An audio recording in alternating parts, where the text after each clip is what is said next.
Então, gente, para dar continuidade ao nosso conteúdo que a gente estava vendo em sala de aula, né? Então, em sala de aula a gente viu sobre todo o processo histórico, né, do sistema solar. A gente viu também movimento de rotação, translação, né? Como é que ocorrem as estações do ano, tá? Então, agora para continuar, tá? A gente vai ver sobre a Lua, tá? Então, a gente vai estudar um pouquinho sobre a Lua, tá? Então, a Lua é um astro aproximadamente esférico. Por que esférico? Porque ela tem uma forma elíptica. O que é isso? Que ela não é nem tão redonda e nem tão oval. Tá? Então, ela tem esse aspecto esférico. Astro, porque a Lua está ligada ao estudo da astronomia, com a cosmologia. Lembra que a gente viu em sala de aula que a cosmologia estuda os cosmos, né? E a astronomia estuda os astros. Então, o que são astros? Meteoros, meteoritos, lua, sol, planetas, né? Então, a Lua é um astro aproximadamente esférico, ou seja, ele é meio elíptico, que não é nem tão redondo e nem tão oval. Então, a superfície da Lua ela é rochosa, né? Fria e seca. Como na Lua não existe gás, tá? Não tem aquela camada de proteção ao redor dela, como nós temos aqui na Terra, que é o ozônio, porque é o gás ozônio, a camada de ozônio que segura a temperatura dentro do nosso planeta. A Lua não tem essa camada de gás ozônio, não tem essa camada de gás para segurar a temperatura nela, né? Então, lá na Lua é frio e seco. Lembrando que a Lua ela é um satélite, tá? Ela não é um planeta, ela é um satélite. Ela faz uma órbita ao redor da Terra, tá? Então, ela gira ao redor da Terra, tá? Então, esse movimento que ela faz de rotação ao redor da Terra é um movimento de translação, tá? Que a gente vai ver a partir de agora. Então, gente, antes da gente entrar no contexto das estruturas e particularidades da Lua, a gente vai entender um pouquinho como é que foi construído o conhecimento sobre a Lua, como é que foi construído os saberes sobre a Lua, tá? Então, o filósofo Heráclito, lá por volta de 475 a.C., ele dizia que tanto a Lua quanto o Sol, eles tinham vasilhas contendo fogo. Eles eram vasilhas contendo fogo, que orbitavam a Terra, tá? E a vasilha da Lua, ela girava em torno de si, tá? Então, por isso que a Lua, ela tá ligada à Terra, porque Heráclito, lá naquela época, né, ele dizia que tanto a Lua quanto o Sol, eles eram vasilhas que tinha fogo. E como a gente percebe à noite, dependendo da semana, né, a gente consegue ver mudanças no aspecto da Lua, principalmente na parte de luminosidade. Então, essa mudança, essa aparência que a gente consegue observar, Heráclito dizia que a Lua girava em torno de si. Por isso que a gente conseguia ver essas diferenças na Lua. Lembrando que lá em 475 a.C., tá? Não existia a tecnologia que a gente tem hoje. Não tinha os telescópios que a gente tem hoje, tá? Então, eles tinham, no máximo, lunetas, né? Que era aquela semelhança dos piratas. Então, eles trabalhavam com a questão do achismo. O que é achismo? Eles imaginavam que mais ou menos acontecia dessa forma, tá? E o que se descobriu, então, ao longo do tempo, né? Vários pensadores foram vindo, aprofundando o conhecimento, né, sobre a Lua. Então, eles chegaram à conclusão que a Lua é esférica, tá?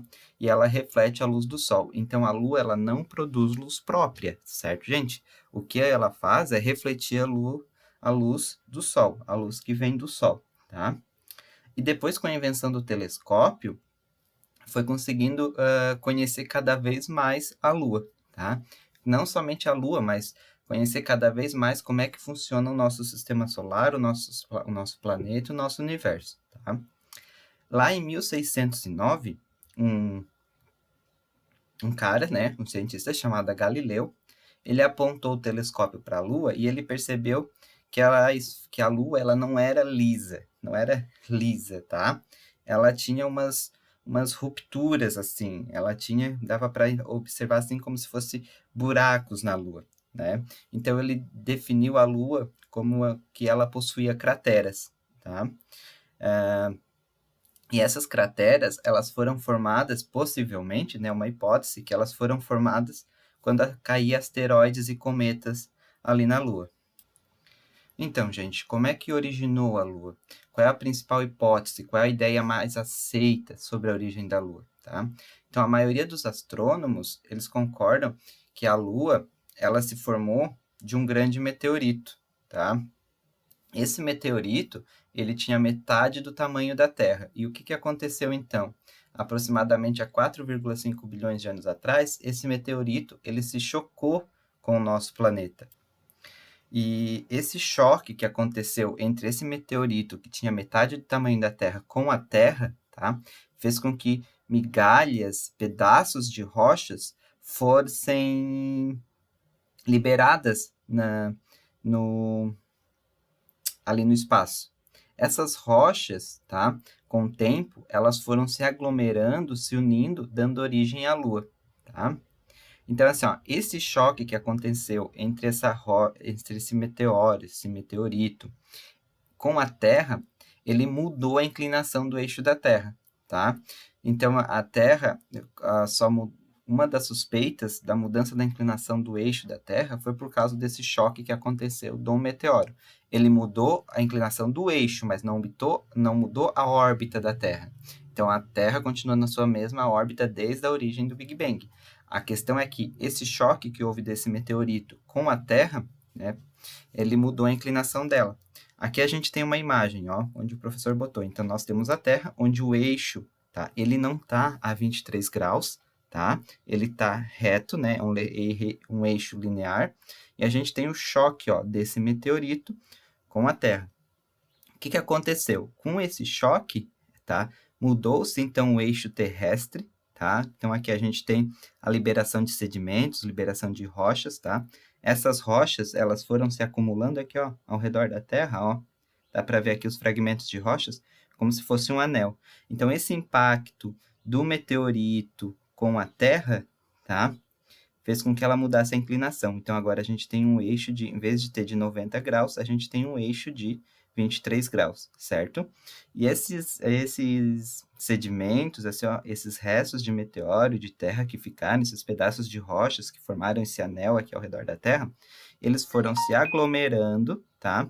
E formaram a Lua, tá? Então, essa é uma das hipóteses que a gente tem sobre a formação da Lua, tá? Lembrando que a Terra, ela gira sentido anti-horário, certo? Ela gira em torno do seu eixo sentido anti-horário. A Lua, e ela também faz um movimento de translação ao redor do Sol, um movimento que ela dá ao redor do Sol, no sentido anti-horário. A Lua, ela já gira no sentido horário, certo? Então, a gente vai ver um pouquinho agora aqui, ó, sobre a órbita e o eixo terrestre. Lembrando que a órbita, tá? É esse anel aqui, ó, aqui na última imagem, na imagem 7 aqui dessa imagem, ó, essa linha imaginária que a Lua faz ao redor da Terra, tá? Também tem essa linha imaginária quando a Terra gira ao redor do Sol, tá? Lembrando que a Terra, ela faz o sentido anti-horário, é de lá para cá ao redor do Sol. Já a Lua é sentido horário, daqui para cá, tá? E o eixo é o eixo central, né? Na verdade, é um eixo imaginário que a gente informa para saber o movimento de rotação da Terra e da Lua, tá? Tanto a Lua quanto a Terra fazem esse movimento de rotação e translação, certo? Então, aqui, ó. A provável colisão deslocou o eixo de rotação da Terra, quando a Terra tinha o eixo a 90 graus, e agora ela passou a ter o eixo a 23 graus, por causa desse choque, desse baque que o meteorito deu na Terra, não provocou alterações na órbita. Então, a Terra continua girando em sua órbita normal ao redor da Terra, ao redor do Sol. Então, essa colisão que o meteoro fez na Terra para a formação da Lua, ele modificou o eixo, mas não modificou a órbita. Então, ela continua ainda no mesmo lugar e fazendo o mesmo movimento ao redor do Sol, tá? Certo, gente? Então, aqui tem outra imagem, ó, que o professor botou aqui, ó. Nós temos aqui a Terra primitiva, há 4,5 bilhões de anos atrás. A Terra era quase que uma bola de fogo quente, ela era muito quente, certo? Um planeta rochoso, né? Não tinha água ainda. E aqui nós temos o meteorito, certo? Então, ele bateu na Terra, né? Houve a colisão, sedimentos, pedras, rochas saíram, ficaram ao redor da Terra, depois esses sedimentos se aglomeraram e formaram a Lua que a gente tem hoje. A Lua, ela fica nesse local, aproximadamente aqui da Terra, por causa da gravidade que a Terra exerce sobre a Lua, certo? Então, a gente vai falar agora sobre, a gente falou sobre a órbita e o eixo terrestre, agora a gente vai falar sobre a órbita e o eixo lunar, certo? Então, a Lua orbita a Terra. Então, aqui o professor colocou uma imagem ó, que mostra certinho a linha imaginária da órbita, tá? E o movimento de translação que a Lua faz, tá? Então, o movimento ao redor da Terra, que a Lua gira, que a Lua faz ao redor da Terra, é chamado de movimento de translação. E ele é no sentido horário, certo? Já o movimento de translação que a Terra faz ao redor do Sol é sentido anti-horário, certo? A Lua, ela também gira em torno do seu próprio eixo, tá? Então, ela também faz um movimento de rotação igual à Terra. Todo astro que gira ao redor do seu próprio eixo faz um movimento de rotação. Então, o tempo que a Lua leva para dar uma volta ao redor da Terra, então, o tempo que a Lua leva para dar uma volta ao redor da Terra, leva aproximadamente 27 a 28 dias, certo? Que é mais ou menos um mês. Esse tempo de 27 a 28 dias é o mesmo tempo que ela leva para dar uma volta em torno do seu próprio eixo, em torno de si. Por isso que a gente só vê uma fase da Lua. A gente não vê o outro lado da Lua. A gente só vê um lado. Por quê? Porque o movimento de translação e o movimento de rotação da Lua é praticamente o mesmo tempo, certo? Então, a gente vai falar agora sobre as fases da Lua, certo? Então, a gente percebe que durante a noite, né, durante a semana, quando passa de uma semana a outra, a Lua muda de aspecto. A intensidade de iluminação nela pode aumentar ou diminuir, e ela muda de aspecto, certo? Então, essa mudança de aspecto, essa mudança de estado da Lua, tá? A gente vai dar o nome de fases da Lua. Quais são, então, as fases da Lua? A Lua cheia, a Lua nova, a Lua crescente e a Lua minguante, tá? É claro que existe um estudo mais aprofundado sobre a fase da Lua, tá?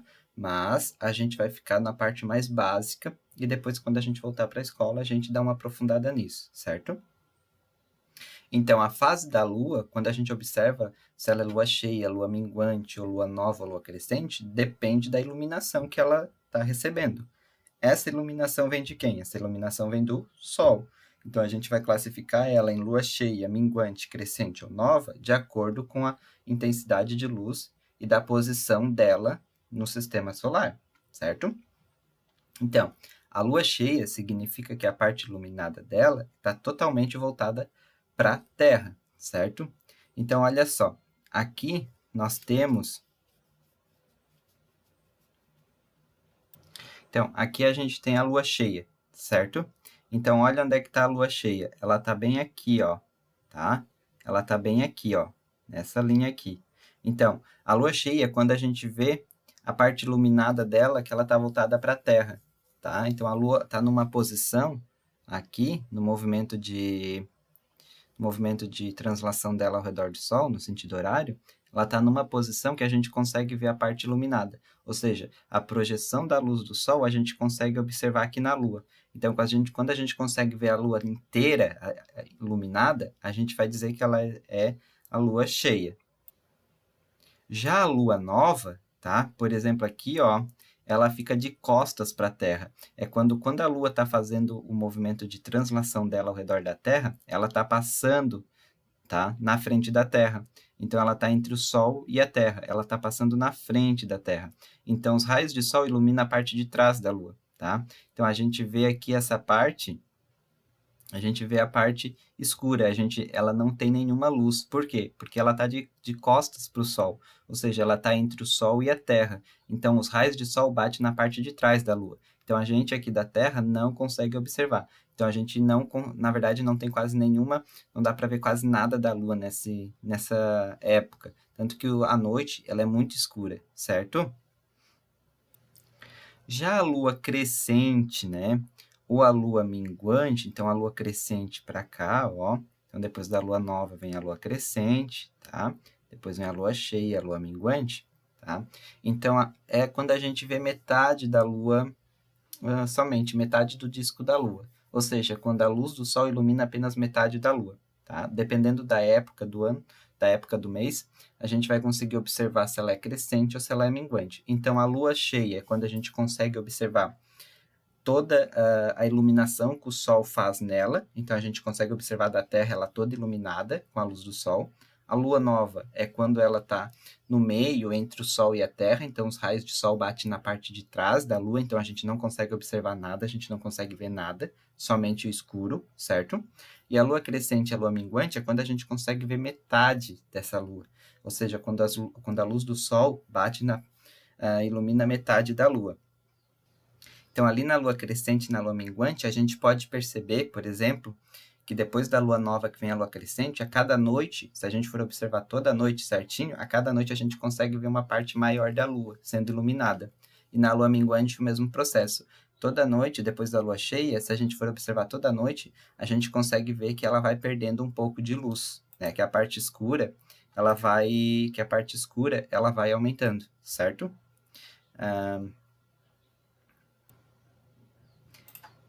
Então, aqui, ó, duração do ciclo lunar, tá?